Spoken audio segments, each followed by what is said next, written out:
she said essentially like, hey, my 78-year-old dad who had retired now has to go back to work because he can't afford his life. He ran out of savings. We're going Dick Davis, get an OnlyFans. There are a lot of lonely women in retirement homes that would love a little Dick Davis in their inbox. You know what I'm saying? Angle than I was going to suggest, but no one called TA me for my advice. But, you know, if professionals, hook them up. Experience matters. Male prostitute. Dick Davis, OnlyFans celebrity. Oh, I'm so sorry, Richard. Who wants a chippy? Hide your kids. Lock the doors. You're listening to HR's most dangerous podcast. Chad Sowash and Joel Cheeseman are here to punch the recruiting industry right where it hurts. Complete with breaking news, brash opinion, and loads of snark. Buckle up, boys and girls. It's time for the Chad and Cheese Podcast. Oh, yeah. Who are you trying to get crazy with, SA? Don't you know we're loco? Hey, boys and girls, it's the Chad and Cheese Podcast. I'm your co-host, Joel Jimmy Kimmel Cheeseman. Oh, man, you're so white. You're so white. This is Chad, Acropolis now, Sowash. And this is Maureen, a.k.a. Mo, locking it in, Wiley Clough. Oh. And on this episode of HR's most dangerous podcast, acquisitions, layoffs, and whiny kids. Get off my line, you no good punk kids. Let's do this.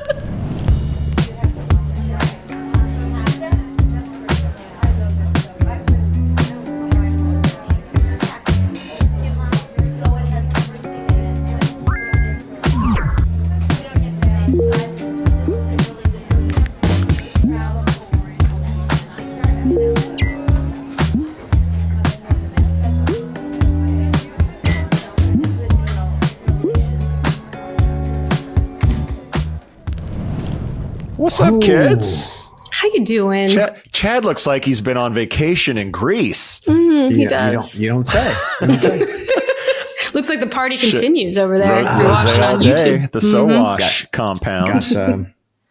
Got great Portuguese green wine, but I do have some great green wine that Alex Forlis from Veritone gave me. What a wonderful man. My God. He lives in Greece, so kind of makes sense. 8 years when we started, it would have been like a juicy IPA that you would have been drinking. And now I still like those. Now you're drinking green wine. You guys are growing up. In wine country. So Portuguese drink more wine per capita than any country in the world. They also drink more beer per capita. Wow. Just alcohol, pretty much. Is this after you became a resident? Is that how that I'm works? not sure. I'm not sure. Is there any left? We're going to have to fact check that. But Speaking really of quick, go ahead. Big happy. We've already wished Bill Borman a happy birthday, but happy birthday again. Julie and I, his wife Fran actually invited us out to Corfu, which is an island over by Albania, where Bill lives. And so we got to road trip. We literally landed in Athens, and it's about a 6-hour drive. So we hopped in a car with friends of ours, Chris Long and Maren Hogan. We did a 6-hour drive, hopped on the ferry with the car, went over to Corfu for a few days, had a blast, spent a night in old Corfu town, did a road trip back, and then did the Acropolis, which is a fucking maze. I mean, if you go to Greece, you got to do ancient Greece, right? You gotta. Isn't the whole thing ancient Greece? Is there like a neighborhood it's called the Acropolis. There's even a museum and ancient agora. I mean, it's just dripping with history, much like Europe is. Just much like Europe is. Happy birthday, Bill. Yeah. Some of the photos, Bill had a good time. Big 60. Apparently. Bill had a That's had a big one. Speaking of good times, have you guys seen the Charlie Sheen doc on Netflix yet? No. Have not. Oh, No. Jesus. How that guy is still alive. How much cocaine can you do? Cocaine, in a crack. lifetime? Is that what it's called? It's There must be some benefits, I I don't guess. know. No. He's built different. That's all I got to say. He's built different. What? Robert Something Redford? else. Speaking of dude. movie stars, passed away. All the President's Men. Oh my God. I was going to say favorite movie, him, and talk about a timely movie with, I don't know, the press and free speech and all kinds of stuff getting put under fire. Kids, if you haven't watched All the President's Men about Watergate and the Washington Post, very good movie. Very good. It movie. will not surprise you to know that I have not watched it. There you go. There you go.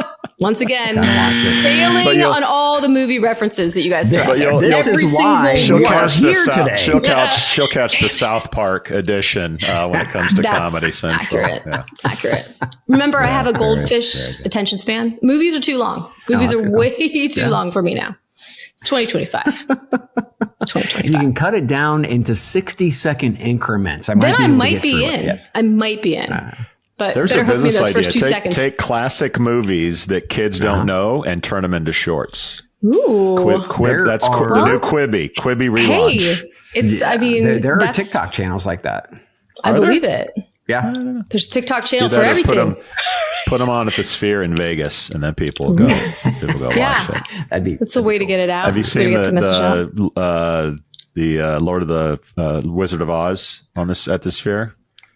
I haven't seen it. I saw that it's going on. Highlights and stuff like when the tornado comes, they reenact and leaves are blowing everywhere. Very cool. Is if you are going to the Sphere to watch The Wizard of Oz, make sure that you take a gummy, about 20 milligrams, about half an hour before the show starts. I mean, that will just make it. Time out on the 20 mils because your system can handle that. If I did 20, I'd be comatose for a week.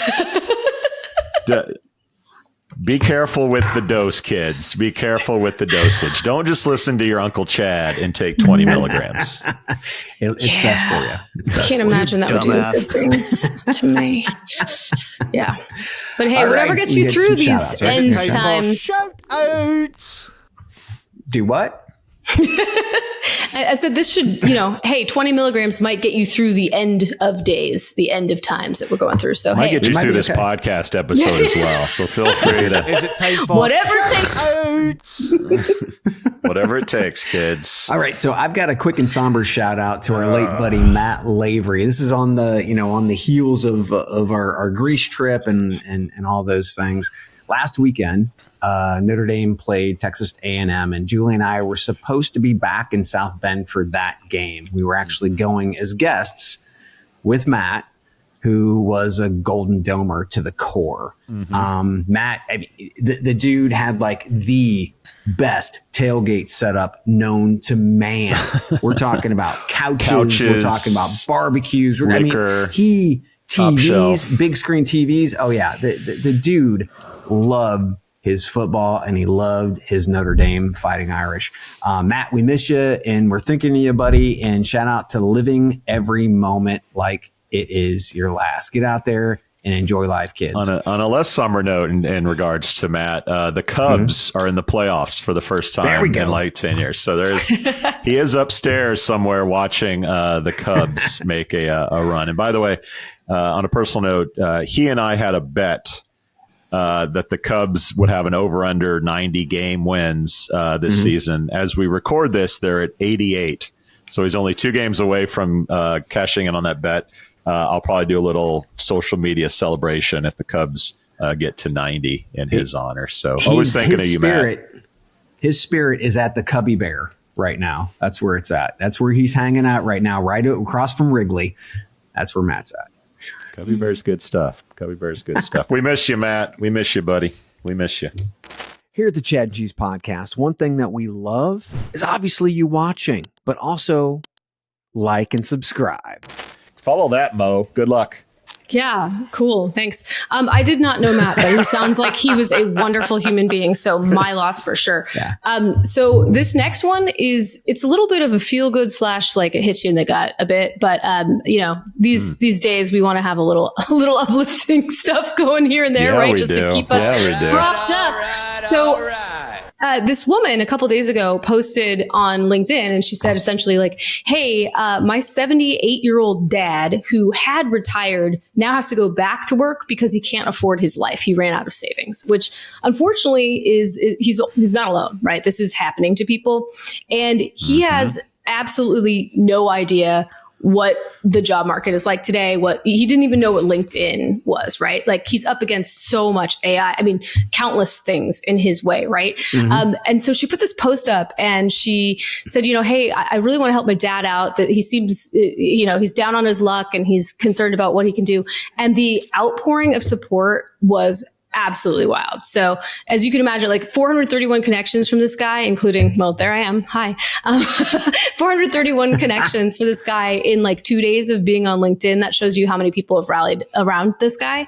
And people are, reaching out saying, hey, I'm a career coach, or hey, I've got this job. And he has a long sales career in his background and, hopefully a very extensive network from both life and work. And so hopefully you'll find something, but obviously it's pretty tough to come back in the job market after 10 years away, and being 78 with, ageism in the hiring process and whatnot is a tough situation. But, hey, soft skills are the hardest of all. And this guy has a storied sales career in his background. So I'm thinking a lot of people who are going out there hanging a shingle for the first time as consultants or going for fractional stuff, they're probably going to need some sales help, because a lot of those people have never done sales before. And suddenly everyone in those situations are going to need to become salespeople, essentially. So anyway, hats off to Richard. I hope that he can find something. And if anybody here is listening and has something for this fella, I think you should reach out. Maybe Chad and Cheese can help get him hired. I mean, That'd be a feel-good story. There's his LinkedIn. There's his LinkedIn. Dick Let's Davis, go. baby. Come on, internet. We're going Dick Davis, get an OnlyFans. There are a lot of lonely women in retirement homes that would love a little Dick Davis in their different inbox. You know what I'm saying? Angle than I was going to suggest, but no one called me TA for my advice. But TA professionals, hook them up. Experience matters. Male prostitute. Dick Davis, OnlyFans celebrity. Oh, I'm so sorry, Richard. Poor guy. I was trying Get to the hell help. out of LA for one. Jeez, that's an expensive town. Oh boy. Move to Waco or something. Anyway, I love when the community rallies behind someone, right? So that was lovely, and I hope this man gets a job. May he get a job. I agree. Cheeseman? Oh, giggity. All right, my shout out, guys. You guys probably saw the new Apple products, the new Air iPhone and something. Pretty mixed reviews, all right. But like, your boy Zuck came through for me, Chad, this week. So I love him. If you've seen me in the wild, these are my work glasses, but my regular everyday glasses are the Ray-Ban Metas. To my kid's chagrin, eternally embarrassed when dad wears the Metas. Oh dear God, Ray-Bans. You're not kidding. Oh boy. I'm not kidding. You didn't think I had these? No. Anyway. This changes everything. These are it, baby. What? Okay. All right, continue. All right. Are you impressed or disgraced in quitting the show? I'm possibly veering towards the latter. That I can't. Okay. Wow. Okay. Hey, you know what? Okay. Educate me. The other half, Educate me. The other half, not having that. I'm not having that. I'm not supporting Zuckerberg or good. or any of that shit. I'm supporting Ray-Ban, a good U.S. company, more than Meta. But anyway, okay, tell us more. So if you don't know the current Metas, you can take pictures, you can listen to audio. It has some AI in there and whatever. But ever since I've been wearing glasses, man, eventually there's going to be some augmented shit. There's going to be stuff in the lens that I can see. So finally, the new Meta display glasses are going to be a step in that direction. So they have a display screen on the glasses, so you can see restaurant reviews, and this will probably get into creepy areas where you see a face and it'll tell you who it is if they're in your Facebook connections, right? And then they have this wristband, because it's awkward to talk to the glasses and ask the glasses to do stuff. So the wristband is like a little hand control thing with the glasses. So that's very cool. And if we're looking at sort of a jobs component to this, there's going to be a marketplace that they're launching around the glasses. So a lot of old timers will remember, Chad, remember when you could put up your phone with the camera at like downtown whatever, and it would show you like, oh, Starbucks is hiring, and it would show you little like on the screen. So you mean the app that Indeed that Indeed like submarine? That was the Job Hunter, right, or the Job Scout or something. I don't know. There's gonna be a whole new wave of job apps where you got your glasses on, you're walking down the street, and you'll see like who's hiring and shit like that. So I'm excited for the glasses. I can't wait to sport them. I hope I can get them before RecFest, but that's probably apprehensions, Mo. What's your apprehension? I mean, these, where do I is begin? it just the Facebook glasses? It's jealousy. Oh yeah, it's jealousy. Is it? You're right. You know, I'm just jealous. One. I mean, I just first of all, those things. I mean, at least yours are the Ray-Ban version. I don't know if you saw. They unveiled the new versions of these things. They are ugly as sin. It's like Oakley wraparound red frames. Did you see those? They came out with them like yesterday, and they are an affront. How would you feel if I said I have eyes. a pair of those too? Oh, dear God. Okay, thank God. But I mean, at least yours are like less sartorially offensive. But like, I don't know. Is it just me? I don't really love the concept of someone walking around taking fucking photos on their eyeglasses of me or anyone else or anything else. I think it's hella creepy. It's very Big Brother. It's very Big Brother. I'm not here for it. So I thought it's funny because we were... Well, we were talking about shout outs, right? And I was going to shout this out. And I fully thought that your shout out was going to be like, these things are stupid. And instead you're like, love them, stan them, totally. Okay. So let me defend. This is great. This is why we have Mo on the show. This is vigorous debate. So it's only recording if the light is on. So don't think that someone with the glasses are just randomly recording you or doing because I'm sure they won't be able to jailbreak that. Sure. Yeah. Well, I won't. And also so I need to be on the lookout for people with a little, like I have to make sure that I spot said light. If there's a light, they're recording. Solid. And if they go like this and a light goes off, they've taken a picture. Okay. That is, oh my God. Okay. To say that everyone with these is just walking around taking pictures of people is kind of stupid. I know they're not. I would take pictures. Okay. So if my kid is at soccer practice and there's a photo op and I can't reach in my pocket and like focus my camera, I just go and I've got a picture of the kid playing soccer. You know, I've lived too long. What the fuck? Do we need these things? Like get your phone out of your pocket. The best thing that they're for is the audio. Because no one hears the audio. Like, so my wife could be watching whatever serial killer documentary she's watching and I could be listening to a podcast and she doesn't even know. And that's magical. Because I don't have to sit through. This is going to make women hate their husbands even more. Another Ted Bundy documentary. I think we should go into free stuff because this is just too much. This is too much for. We're not giving away free Ray-Bans, kids. But there's a small number of listeners who are intrigued by this and want to hear more. But fine, we'll get to. They might be in the minority. Let's see. All right. Jealous. I guess it's from me this year. I mean, week. Oh my God, my brain. I'm telling you. All right. Apparently I need a drink and probably a lot of you do too. So who wants some free whiskey? Anyone? All right. Yeah. The talent experts over at Van Hack got you covered. All right. If you are more into wearing things, then t-shirts are a thing that you might consider. And we have some really cool things from the folks who wear those weird red shoes. Chad's dying. Those red shoes over at the Aaron app. Hey, you guys told me to do this. This is on you. Love me some Aaron app. If you don't want to go quite as hard as whiskey, we do have beer. There's craft beer, and there is a difference. And that's from Aspen Tech Labs. Thanks, fellas. And ladies, if there are ladies there too. And if it is your birthday, we've got rum with plum. Really? Can you feel the tension in the air right now? But if you don't win, you can't play. So which good. is why. We're down in my plums. You got to go to chatcheese.com. But you guys, chatcheese.com. Oh man, you talk to fans all the time. Do it again. It's all right. I talk to fans all the time that aren't signed up. So what are you doing? What are you my doing? Gosh, chatcheese.com/free. Get a shirt. Get some shit. Like it blows me away. Anyway, those t-shirts are soft. Very soft. They're awesome. They're awesome. I agree. Unlike those damn Ray-Ban Meta glasses. Way cooler. So Celebrating another trip around the sun is Jim Lowe, Randall Emery, Eli Karstens, Ava Zills, Karen Heatwell, Michelle Palermo, Wendy Dodd, David Anglikowski, Becky Rand, Leslie LeBlanc, and Yusuf Ongel. Happy birthday, everybody. Happy and thanks birthday. for listening. Hopefully we'll see some of them out in our travels. Chad, where are we headed?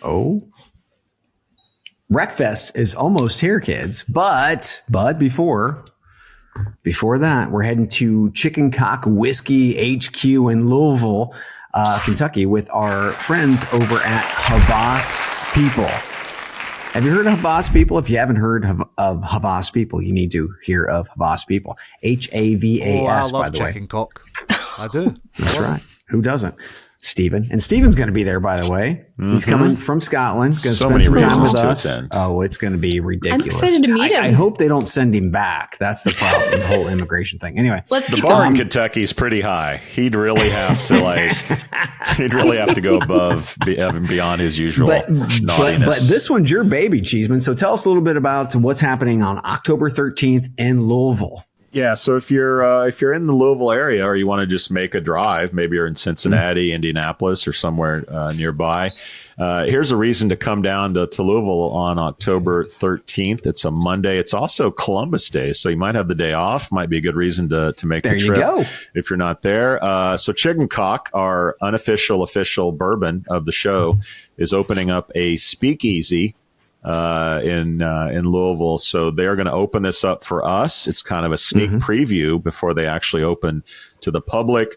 We're going to do some interviews. We're going to do some tastings. We're going to have Steven there, hopefully have some special guests. We'll probably do an interview or two. It's from 5 to 7.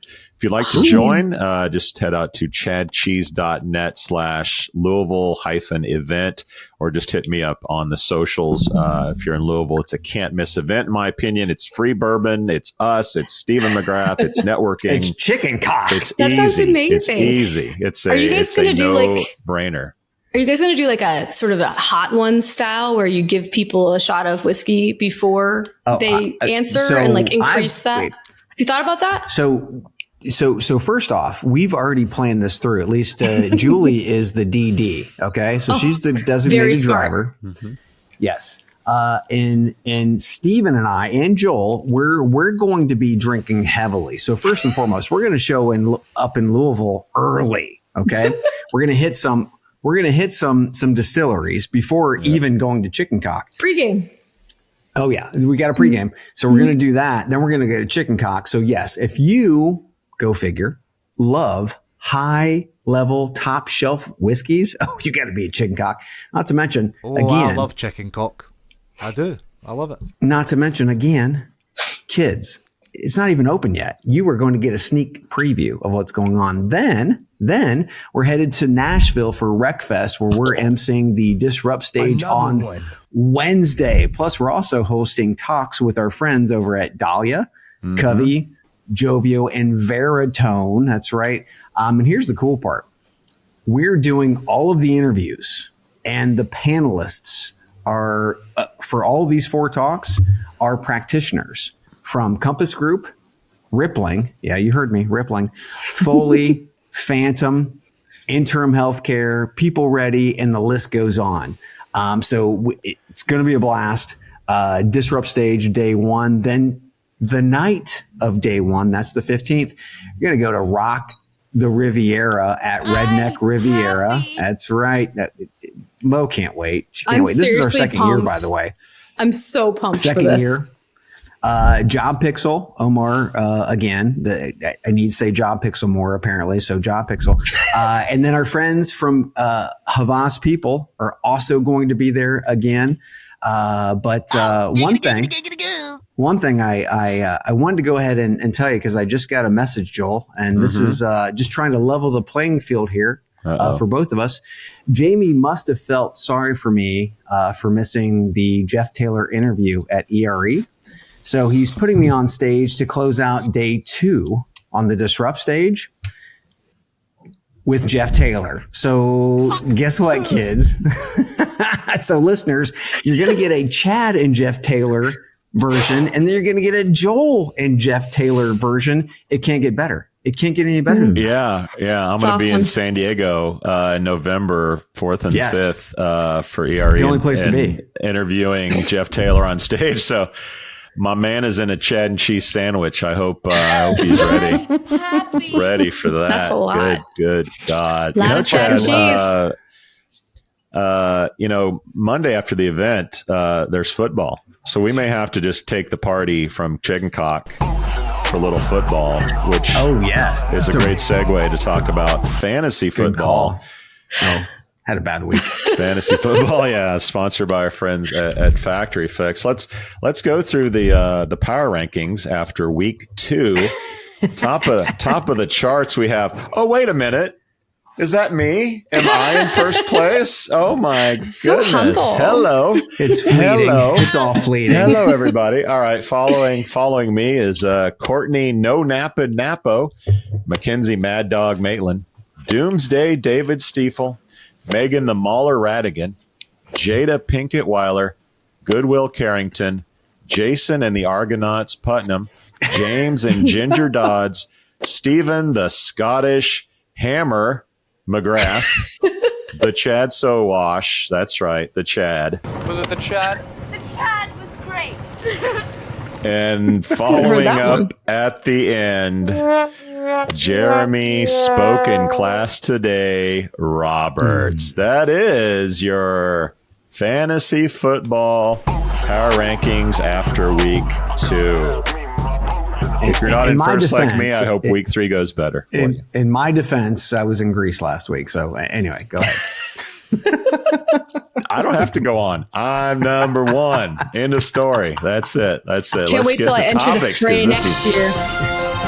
We're 30 minutes into garbage before we actually get to topics. All right, here we go, guys. On the heels of Paradox and Flowise, Workday announced its acquisition of Sana for $1.1 billion, highlighting the growing consolidation in the HR software sector. The acquisition will allow Workday to integrate Sana's AI technology into its cloud-based platform, enhancing its offerings for customers. But wait, there's another acquisition. iCims has acquired Apli, an AI bot for frontline hiring, aiming to streamline high-volume recruitment in retail, hospitality, and healthcare with conversational tools and predictive assessments. Terms of that deal were not disclosed. Workday acquires Sana and iCims gobbles up Apli. Chad, your take. Okay, starting with Workday, they just tripled down on AI in the last month. I mean, they acquired HiredScore about, 18 months ago. And recently they ripped off the 3 acquisitions you talked about, Paradox, Flowise, and Sana. I don't think that you can look at any of these acquisitions alone. They are together and they're connected. Now, the big connectivity between these is Flowise. If you think about it, the hardest thing to do is get your users to adopt, right? So you have to make it easy, which is what Flowise does, right? You buy Sana, which I'm just going to use one aspect of it, learning and development, right? They've got a huge AI driven, literally personally customized L&D product. It looks fucking hot. It looks sweet. And then you've got Paradox, right? So you've got all of these, well, not to mention, wait a minute, you still have HiredScore. So you've got all of these AI pieces and it's like, shit, how the fuck do we pull these together? Flowise. Flowise is like a sandbox. It's like a visual sandbox, and you start to pull things together and say, let's start out with sourcing. We're going to pull over the sourcing piece of automation, and you look at your workflow automation, and that actually kicks into what? HiredScore, right? Then you start through the interviewing process. What does that do? It actually kicks into your Paradox piece. And then after they're already hired, they go into onboarding. What do they have to do next? Well, they go into L&D or the Sana piece of it, right? So this makes it incredibly smart and easy because you don't have to put all these pieces together and teach people how to use all this shit. You literally have one dashboard that connects everything. And I think that Workday, all the shit we've given them over the years, it feels like they're starting to get some of this stuff right now. Now, don't get me wrong. Execution is the biggest key here. If they can actually execute, we'll see. But Workday's got a shit ton of cash. So I think they can make it happen. On the other hand, iCims, I don't know if it's Apli. I don't know if it's Apply. I mean, I don't think it matters because I think the brand's going to go away like that, right? As I mentioned a couple of weeks ago, SAP, Workday, and Engagedly, they both made acquisitions that focused on one thing: frontline hiring. So how is Apli or Apply or whatever described? They're described as a fast-growing AI-powered recruitment automation innovator, blah, blah, blah, focused on what? Frontline hiring experience. Frontline hiring experience. What do we know about iCims? We know that they're not going to go IPO. We know they're not ready for that, right? So they have to look for what? Acquisition. Who was acquired with frontline hiring? Who? Yes, obviously Apli, Apply, whoever the fuck that is. Then we've got Butterfly.ai, who was as well. Then we've got Paradox. Then we've got Smart Recruiters. So I think from the standpoint of trying to position yourself for acquisition, which I really feel, I mean, iCims, if they're not going to go IPO, which I don't think is smart for them, especially with the market the way it is, it's fucking chaotic as hell. They have to look at acquisition. And I think this is a very smart move for them, just from an optics standpoint. Can they pull it off? That's a bunch of deep breaths. That's a bunch of deep breaths. You're not going to fall for the banana in the tailpipe? Yeah. Workday is a very big company with very smart people spending a lot of money to make these decisions. So for us to be on a podcast with none of that and think that we know the big picture is mostly conjecture and opinion. But Chad and I've been around a while. Look, we had conversations with Paradox fairly early about Paradox being a part of the entire enterprise process. So if I want to know what my PTO days were, I could in a chat ask Olivia or whatever your chat bot's name was. And to me, Sana is another piece of this all-encompassing conversational experience as an employee, from the minute I'm interested in a job to onboarding, to I have questions about my benefits, to I want to learn more about X, what is there that I can do? Because I think Sana has elite level learning solutions. But I don't think the conversational piece there is good at. So if you can take all that content and put it into a conversational component like Paradox, I mean, I think it's peanut butter and jelly. And then you talk about all the other pieces that they brought into it. I mean, what Workday is creating, and let's be honest, they've almost 10 years, they've kind of gotten their butt kicked by the likes of ServiceNow and some of the other competitors that are out there. I mean, big applause for them to take a big swing, which we always love to see big swings in this industry. I mean, this acquisition was almost 2% of its market cap. So it's not like this is couch cushion money. This is serious money for them. One acquisition, and Paradox is just as much. So they were just about the same acquisition cost. Yeah. And that was cash. Let's call it over the last few years, 5-ish to 10% of their valuation. So they're making big swings. Wall Street loves what's going on. Stock is crushing it. They've been upgraded by a lot of analysts around Wall Street. So the street loves it. I think we love it. I do agree with you that it's hard to put all these pieces together as a big enterprise, a big company, and make everything work. You have different cultures in these companies. You have different infrastructure, there's a lot of different things going on that you have to pull together.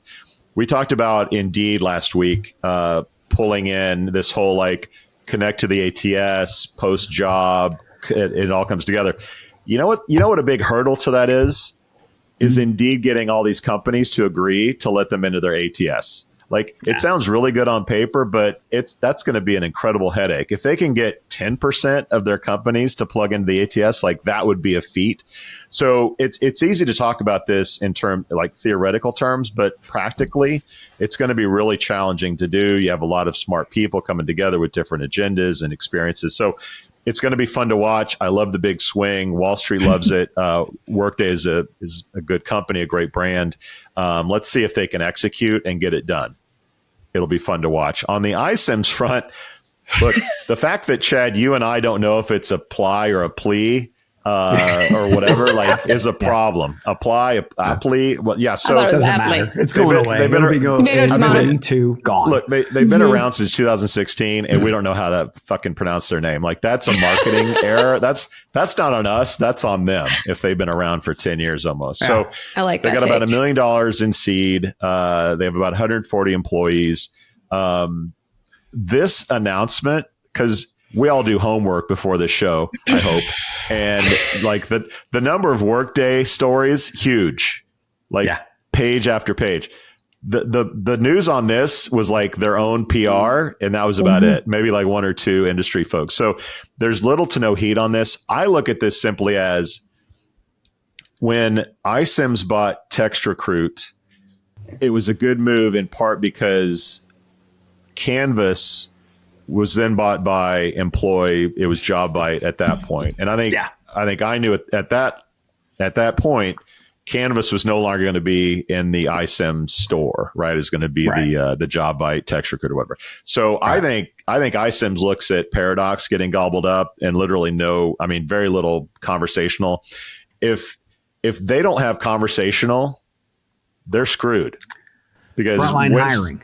Smart Recruiters has Winston. Now Workday has Paradox. Like, there's a risk that if they don't have a solution for conversational, they're totally screwed, totally fucked up, totally behind the eight ball. So to me, this was simply a defensive move to say, we got to buy somebody to have this solution.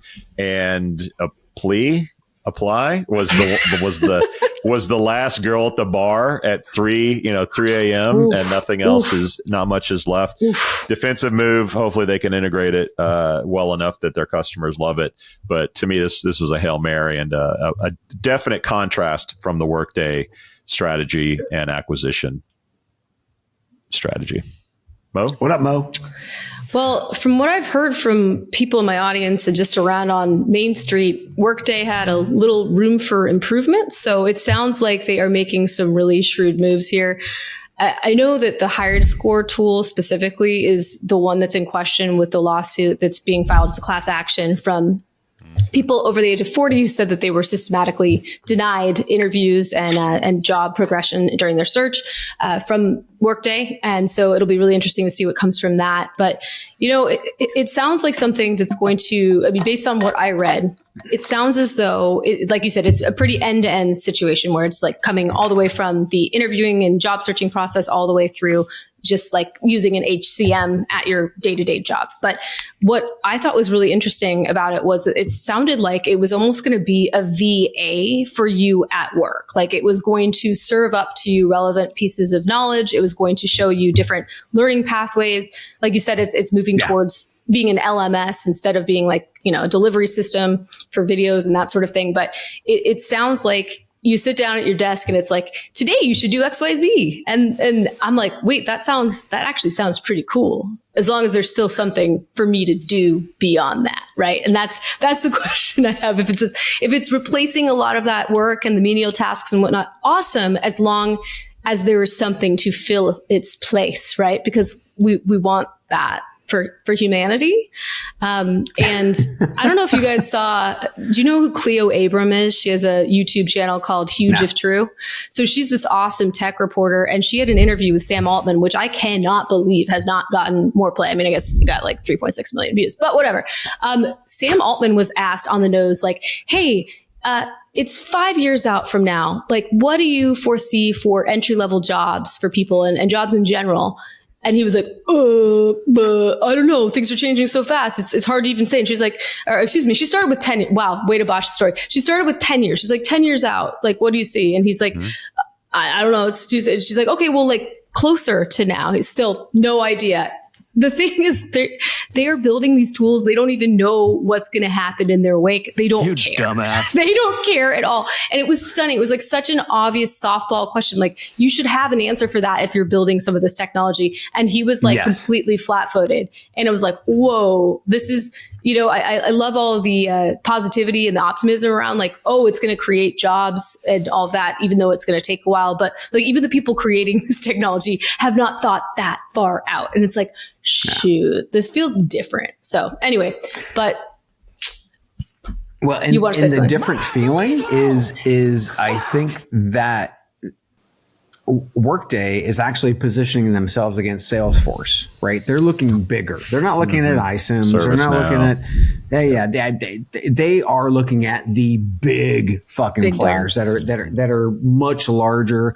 They've been working in the talent space for a while, but the talent space allows you to actually reach out into sales and marketing and finance and all of it. So if you become that core system for the entire organization, I think that's really what they're focused on. Yeah. They're not focused on the little TA HR shit. They really aren't. It's the whole also enchilada. Worth noting, Chad, I think that this cycle of consolidation, who's gonna get left behind and who's gonna get their payday, and Paradox payday, Smart Recruiters payday, like Eightfold better be acquired soon. Like there's some iCims, there are a few in there. Like if they don't, the clock is ticking. Yes. I don't know what other options they have. So I think it could be a very interesting fall with the acquisitions and like who's left at the bar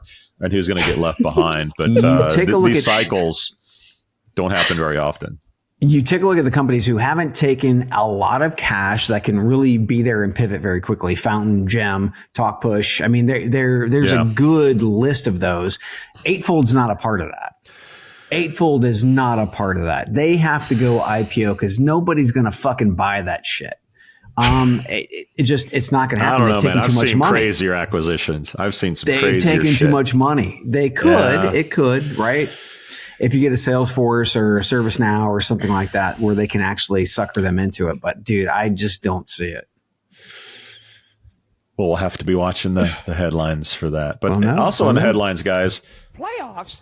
we got layoffs. We have an advert first. We got to go to an advert. We didn't talk about that in the pre-show notes. All right, guys. Yeah, my bad. If you haven't subscribed, what the hell's wrong? Get to your favorite podcast platform and make sure you sign up. Leave us a review. We'd love to hear from you. So you posted a new job ad. Now you can sit back and wait for the application to roll in, right? That's why we built JobPixel.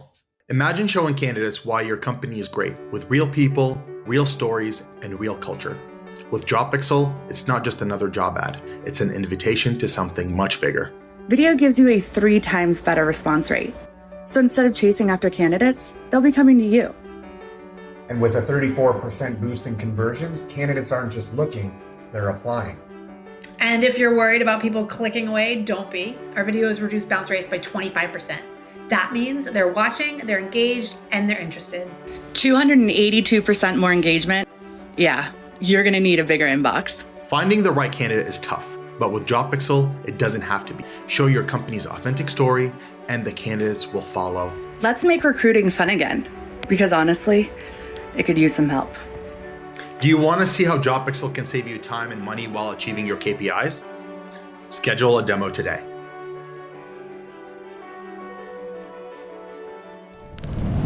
All right, guys, let's talk about some layoffs in the industry. Yes. Some significant ones. Something new and different.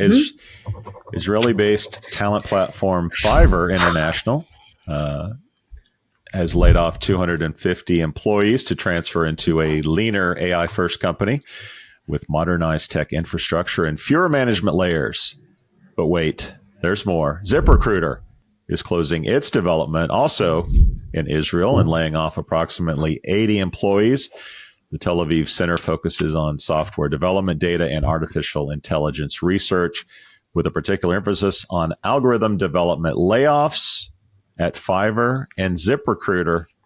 Mo or Chad, your thoughts? I'll take it first. I'll take ZipRecruiter because I know Mo really wants to talk about Fiverr. I do. Remember when back in the day, Joel, we were gushing all over ZipRecruiter for their AI labs in Israel? I still have the t-shirt.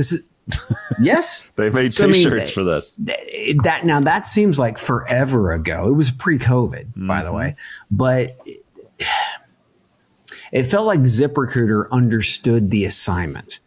And I was excited because I wanted to see them moving toward a pay-per-qualified applicant model, which is exactly what Ian was talking about. Ian was totally signaling that they were moving to that model, and it never fucking happened. Why? They went fucking IPO, right? I mean, that's my whole thought, was that everything went to shit after IPO. They had to get skinny, they had to get pretty, and then they had to go to IPO.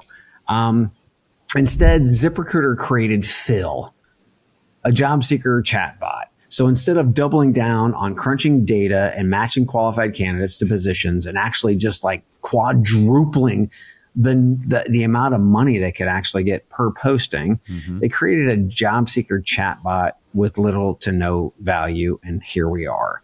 So personally, I see this as short-term thinking, fucking over a company instead of going with the long-term vision that they had out of the gate. And it's unfortunate. I hate to see ZipRecruiter going down like this, but they are going down. So you get nothing. You lose. Good day, And sir. how is Ian still there? I'm not so upset. Well, Ian's still there because there's only like 5 main investors in the company, and his foundation is one of them.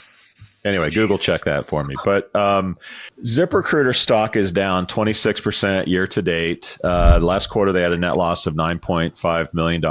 And Phil, the big swing, is a big turkey. To quote me, it's a pile of dog shit sprinkled with cat turds. And this company continues to be that.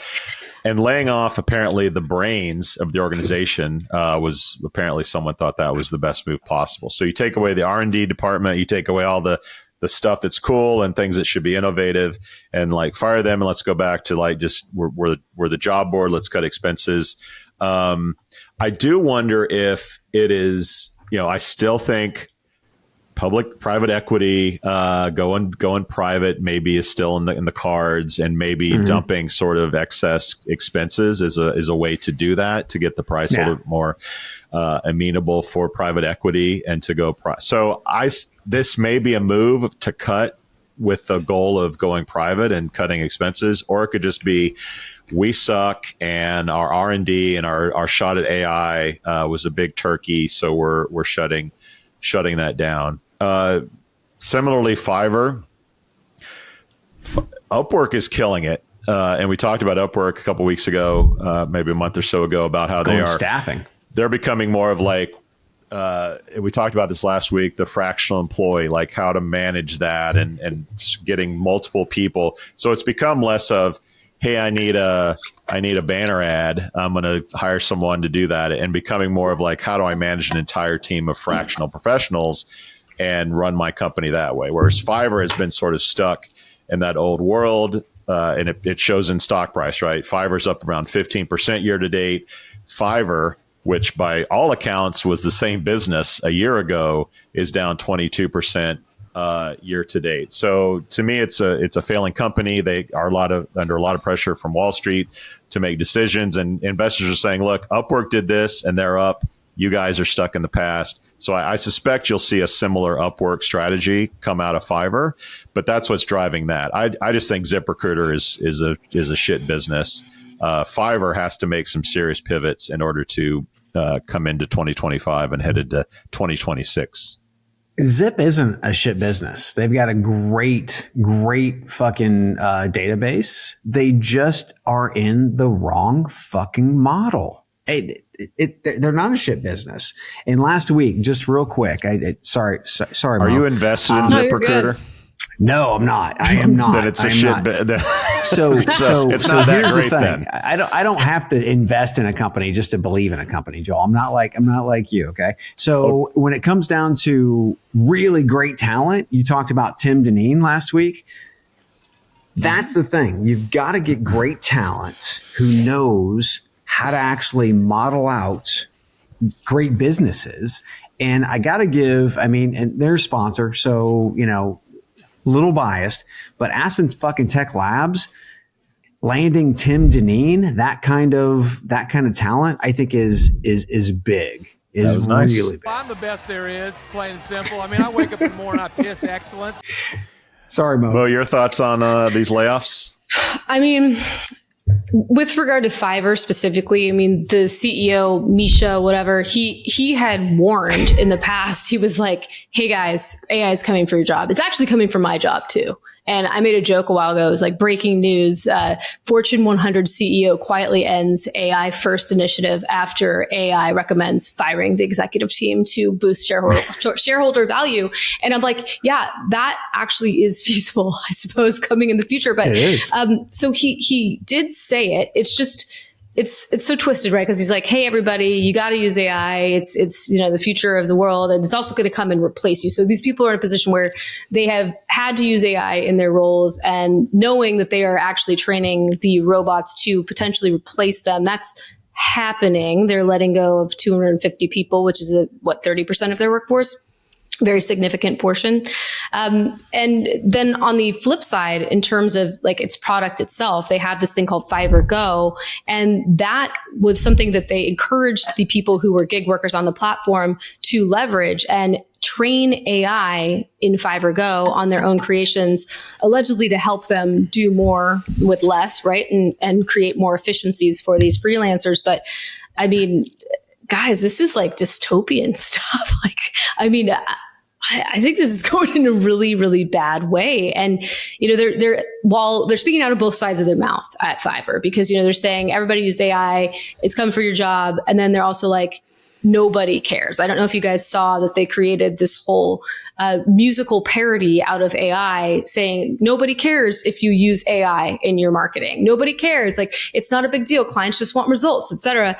And it's like, okay, so you're saying it doesn't matter, but it actually does have a cost, not only to your own employees, but also to those who are your freaking customers, the freelancers. That's a marketplace, right? Supply and demand. And you are kneecapping the supply side with these freelancers. So I just think this is a really dark moment. And it's interesting to see the difference between how Upwork is handling a similar space and Fiverr. And like you said, the difference in their performance in the market. So I don't know. It's rough. The letter from the CEO, Misha, I forget his last name, whatever. I think he didn't sign it. Yeah, he signed it just Misha, because he's, like whatever, share. So yeah, it's just, I also wonder, like, do any of these people hire PR agencies to help them with this messaging? Because it's just, it's like almost across the board, just like extremely tone deaf. And I don't feel like they think they have to, because it's almost like the voice of God, right? Yeah. It's they're ridiculous. beyond reproach. And they're just continuing to grab power. And I don't know, man. It's I feel for people. I really do. I feel for creatives. Creatives are being increasingly replaced. People are outsourcing to these robots. And I just don't think that you can ever fully replace creativity in humans. That's not Fiverr's fault, right? I'm not saying it's Fiverr's fault. I mean, some of it is, but some of it's not. Obviously, it's just the product of our times. But it just makes me sad. Like, I think about all the people who are losing their roles in the creative space, and how they're moving to places like Fiverr to try to find jobs. And here we are. If you think about it, though, it might not be Fiverr's fault, but it's their product, right? And they should be packaging their product much better. And that's, I think, the difference between Upwork and Fiverr is hopefully that's what they're trying to do. It's like they're adults in the room over at Upwork, and then there's just a bunch of flailing fucking kids in a kindergarten. Well put. Over at Fiverr. They feel like two entirely different organizations. It's weird. It is weird. weird stuff. There might be a wee problem, boys. I agree. Let's talk about the kids. Oh, the poor kids. Talk about the youth. Gen Z continues to dominate the headlines. Here's a taste of some of the stories this week. Long-term unemployment among college-educated workers has surged, with 26% of those jobless over 6 months and above. There's been a 6% drop in degree requiring job ads since 2019. No surprise then that Gen Zs are quote unquote revenge quitting. That's a thing now. It's a public dramatic resignation shared on social media. It's also inspired the Great Lock-In, another Gen Z social media trend urging intense productivity and self-improvement from September to December. I don't know why it's only 3 months, but anyway, it's a 121-day grind set for wealth, wellness, and success amid economic woes and loneliness. Gen Z sounds like they're over our shit. Mo, what's your take on the youths? They are over our shit, and I don't blame them. I'm with them, actually. If you can't beat them, join them, right? And I do want to start off with a little unsolicited advice from your millennial big sister on the revenge quitting front. I get it. I get it. You have every right to be pissed off. Things suck right now, but please do not revenge quit. Okay. You cannot know now that you won't need those bridges later. So don't burn them. This is something that will stick with you. And yeah, sure, there might be someone who goes on TikTok and complains about how they were laid off or what happened in their role that was unfair or toxic or whatever. And that may land a certain percentage of them some job with a company that wants to use this as a public opportunity to say, hey, we're not like these other shitheads out there. We're one of the good guys, right? But by and large, this is going to harm you. This is not going to help you. So I mean, we're in a time when a lot of Gen Z isn't getting all the benefits that we as millennials and Gen Xers and beyond were able to get, because the workplace is not a 5-day-a-week thing for a lot of places. Of course, that's changing and shifting, which I actually think in some ways is really excellent for Gen Z, because my heart goes out to them that they haven't had mentorship. They don't know how to conduct themselves in professional settings because they haven't been taught the way we were, right? We got assimilated into the workplace culture, and they are just flying solo. So I feel for them. But anyway, the point is they don't have the experience to fall back on now. So if you go out there and you blast an employer, when you're looking for a job, guess what the next employer looking at you is going to see? And you're going to be such a huge red flag. So just I get the inclination. I'm with you. Send your story to, I don't know, one of your favorite podcasters, perhaps the Chad and Cheese Show, and tell us what happened to you so we can do the dirty work for you. Don't torture your own career. Yeah. Please don't do it. I just save yourselves. So some things are better left unsaid. Use your, better judgment. And, the other thing that I like to do is if I'm really angry about something, I sleep on it, or I take a beat and I don't fire that email off. So please don't revenge quit, Gen Z. That's my plea to you. Listen, depression skyrocketing, long-term unemployment, horrific for your health. The New York Times story that I read about this was gutting. This is a massive problem for college graduates right now. I don't know what the answer is. I know, I listened to the episode last week with you and JT, Joel, and, I understand that we might have an opportunity to monetize some of our passions. I love that. I love that silver lining. And in fact, in that article that I read, there was a guy who was talking about how he couldn't find a job for a whole year. And so he started creating board games, one that helped people become titans of industry or something, and then another that was about another subject matter of interest to him, and he's figuring out how to make money off of that. That's great.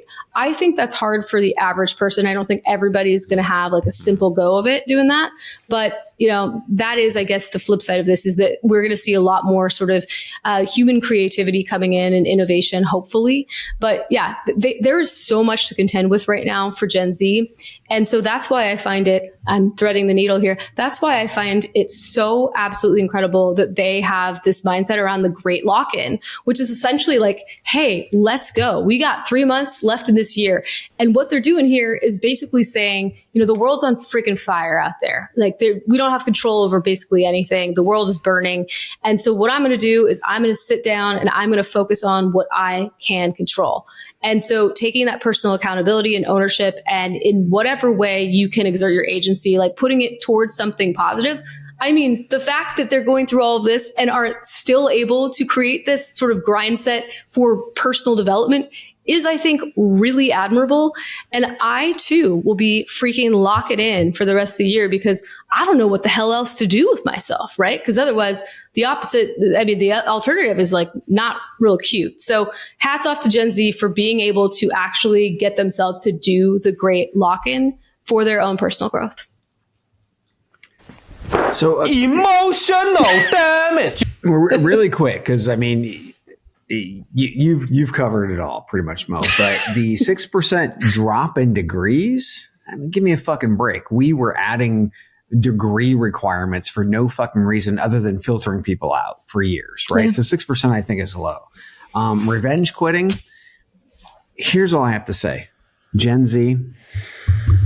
Listen up, kids. Comes Uncle Chad. You gotta have money to actually do stuff, right? The market out there, I don't know if you looked at the jobs numbers or not, but look at the jobs numbers. They're not fucking good. So do not quit unless you have an alternative, right? Don't do that. Don't do that. It might feel good in the moment. I know, right? But don't do it, right? Just get your feels out. Talk to your friends. Talk to your friend Mo. Get your feels out. Your favorite podcasters, call us. and then focus on what is best for you long term. I know that's best probably for your mental wellness, but you'll get there. You'll get there. Make sure you have that backup plan, please. God, please. Amen. Amen. All right. It's my turn. Get off my line, you no good punk kids. Here comes Uncle Joel. Are we surprised that this generation grew up with participation trophies, watched influencers on Instagram living their best life in San Tropez, watched everyone get rich quick off crypto and GameStop? I hate to break it to you, kids. Life is tough sometimes. When I graduated, there was a recession. And you know what? I didn't have eBay or DoorDash or Uber or Upwork or all the other platforms out there that you can make money. I had to go like door to door and shovel snow. That's right. So that was fun. I feel for you. Life is tough. AI is going to make life harder for everybody, but the parents of these kids have failed them, and they have grown up in a soft environment. They haven't known any hardship, most of them. And now they're getting a little hardship. Well, guess what? That's life, kids. That's life. Look, my dad used to say the same boiling water that turns potatoes into mash also turns the egg into a hard boiled egg. You need to look in the mirror and decide, is this hot water going to turn you into mash or a hard boiled egg? That's all I got for you, kids. Let's take a quick break. And when we get back, we'll talk a little Starbucks. At Shaker Recruitment Marketing, our comprehensive services include branding, talent attraction, MarTech, and analytics, empowering you to achieve your recruitment marketing goals. We believe in doing things the right way, delivering the right message through the right activation, achieving the right conversion.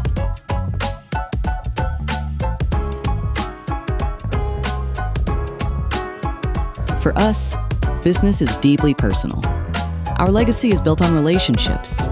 Together with our people, clients, and partners, we've been shaping the world of talent for over 70 years.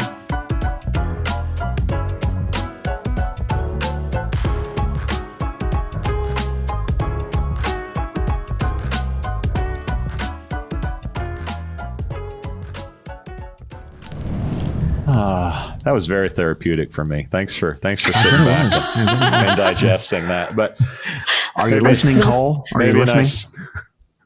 Hey.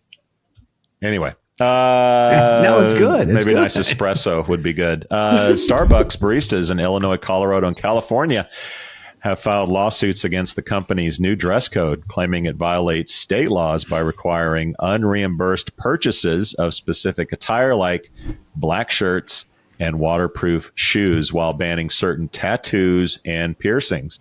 The company, facing union tension, says it provides 2 free shirts for consistency and a quote-unquote warmer store vibe. Warmer? Mo, you run our Seattle office. What the hell's going on at Starbucks? I mean, I'll say this. One of the people quoted in that article that I read about this very subject was saying that she was upset that she could no longer wear her Crocs to work. To which I say Crocs are an absolute affront to humanity and should be banished from this planet. I also want to say I have never even noticed a barista's shoes because they're behind a freaking counter. So there's that. Yes. But, I think it's deeply unfair for them to retroactively say, hey, no piercings, no tattoos, because those are a little bit hard to get rid of, So if you're a current employee with those things, that freaking sucks. So don't like that at all. The other stuff, 2 shirts, cool. Maybe you could hook them up with a little more. I don't know about you, but I don't do laundry every 2 days and life's hard enough. And, if you really want to tamp down on people's creative expression and their attire and you want to have a unified customer experience, which by the way is their right. This is their business. They can decree what people want to wear or whatever, or what they want people to wear rather. But why don't you just give them a uniform? At this point, if you really care about this, just provide them with ample uniforms. Because right now you're leaving the door open for a lot of different interpretation and styles and a lot of different, really annoying and extremely avoidable confrontations between employees and their management, right? This just seems like such an own goal to me. Just hook them up. And, if you really do want to let them make this call on their own, which it sounds like you don't, it sounds like you want them to look a certain way, then freaking just give them a little money. A lot of these people are living paycheck to paycheck, right? Hook them up. It's your Starbucks. Okay. You can afford it. And this whole hullabaloo is just so avoidable. And it's really shitty press for Starbucks on top of the other shitty press they've gotten with, Brian Nichols flying to the headquarters on company jet while he tells everybody else in the corporate office to get their tails back in. I mean, it's just, this is an own goal. There's no reason why this should be happening. And, I'm glad they have unions to be able to go to bat, but it's just this is just, in my opinion, a very clear management failure. Doesn't anyone notice this? I feel like I'm taking crazy pills. Welcome to the control economy, which it feels like we're in. Yeah. This actually reminds me of the military recruitment standards. For instance, if you have a face tattoo, you will not be recruited into the United States military. What? Unless we're at war. Oh, wait a minute. What? And or we're dramatically falling short of our recruitment goals, and then we use this thing we call a waiver to allow those individuals into the military until it's good for the U.S. military, right? They don't want you. They don't want. And if you look at the current landscape today, the unemployment landscape is high. So people need jobs. And a new quote unquote dress code standards. Yes, I'm doing the air quotes, kids. Dress code standards make it easier for a company to discriminate with the use of the term company standards, right? Mm-hmm. This is nothing but discrimination masquerading as another set of corporate standards. Not to mention, you want to paint a broad brush. If you've ever been to Eugene, Oregon, they have a Starbucks. You try to find somebody from Oregon University, the Ducks, who, I don't know, they don't have tattoos. They don't have face piercings or what have you. We're talking hippie USA, right? I understand this is the edge case, but I'm not sure that, again, this is an own goal for them. It doesn't make sense. And at the end of the day, I really see this as kind of like the college standards that I was just talking about earlier. They're just going to move the bar whenever they can and whenever they need to. And they're allowed to because they're a company, but that doesn't mean that we can't see Brian Nichols as an asshole. Because we do. Because we do. Sorry, buddy. Stop, Aaron! He'll cry into his millions of dollars. All right, guys. I'm sorry. I'm still on the porch. I'm yelling at the kids. I'm still salty. Okay, let's get time for a history lesson. Okay. One summer in college, I went to work for a restaurant. I love this. In Houston, Texas, called Papacitos, which people in Texas will know Papacitos and appreciate that. And when I went to go work for Papacitos, they told me you have to wear black dungarees or dockers, whatever those pants are, which are awful, and you have to buy non-slip shoes because we're waiters, we're carrying around stuff. You don't want to slip on Whatever the floor means, and like hurt yourself and hurt somebody else. They didn't give me shoes and pants. They said, look, a prerequisite to work here is you have to buy these things. If you don't, there are plenty of other restaurants that you can go work for. Okay. Starbucks is not the only coffee house in the country. Okay. Go work somewhere else. Chipotle's hiring. Taco Bell's hiring. Lots of people are hiring. You shouldn't expect shirts and shoes and all this attire if you work there. Now, if you're competing with Starbucks, if you want the baristas to come work for you, if you're Dunkin' Donuts, maybe you're Lucan Coffee from China that's trying to break into the U.S., then go market to these folks and say, we'll give you the shoes, we'll give you the pants, and start poaching the Starbucks baristas and build your own business. But to me, this is total whiny shit that you expect the company to buy your clothes. It's not the only job in town. It's not the only job in Eugene or Portland or anywhere else. Like, Starbucks does not owe you a uniform if they don't want to, and you have options, people. You have options. But not Sometimes all these people have options. Exactly. They don't have options. And that's the thing that Joel doesn't get, right? Mm. Small town USA doesn't have a lot of fucking options, period.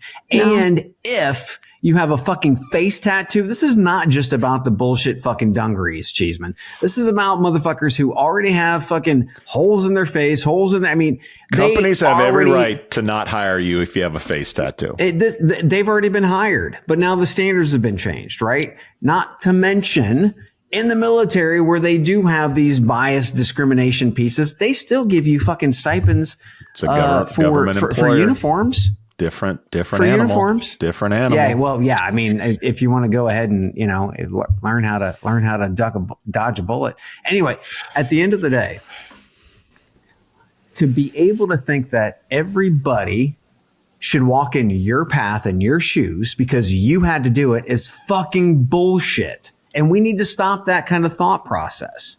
And I'm going to go ahead and allow a little moment of silence while Mo gets ready to let me interject this, Chad. I've been to every city in the country, and they all have Arby's.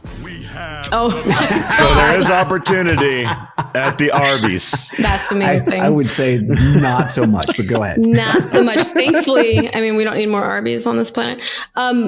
Yeah, I feel like I get what you're saying, but I want to double down on everything that Chad said. I mean, not everybody is set up to go and purchase said garments. And, hey, like, sure, you could be a dick employer and be like, yeah, well, we only want the people who have enough money to buy this shit before they come work for us. But is that the kind of world we want? I mean, sure, they have the right to, but is it right? I don't know. And so, I don't know. I would love to see, I don't know how we fix this. It just bums me out, I got to say. It goes back. Okay, so let's take a look at college debt, right? All these motherfuckers are like, well, I had to pay. Well, it's like, but if you didn't, wouldn't it be fucking great? Right? Would it not have been great? Yes. Exactly. Can we have progress? Progress is good. Because you went through those fucking hardships and you had to pay the stupidity fucking tax, right? Now everybody does. And it's total fucking bullshit. We should have progress. Yeah, I agree. Free shit for everybody and free dad jokes for everybody. Free dad jokes for everybody. I'm bracing myself. No, he's got the bullet. What do you call a million rabbits walking backwards? What do you call a million rabbits walking backwards? Ooh. A receding hairline. I like that. That was PG. I loved it. See, Good job, very Joel. Love. You're welcome, kids. Love. You're welcome, kids. Now get off my lawn, God Get off damn my it. line, you no good punk kids. We out. We out. We out. Thank you for listening to, what's it called? A podcast. The Chad. The Cheese. Brilliant. They talk about recruiting. They talk about technology. But most of all, they talk about nothing. Just a lot of shout-outs of people you don't even know. And yet you're listening. It's incredible. And not one word about cheese. Not one. Cheddar. Blue. Nacho. Pepper jack. Swiss. So many cheeses and not one word. So weird. Anywho, be sure to subscribe today on iTunes, Spotify, Google Play, or wherever you listen to your podcasts. That way you won't miss an episode. And while you're at it, visit www.chadcheese.com. Just don't expect to find any recipes for grilled cheese. It's so weird. We out!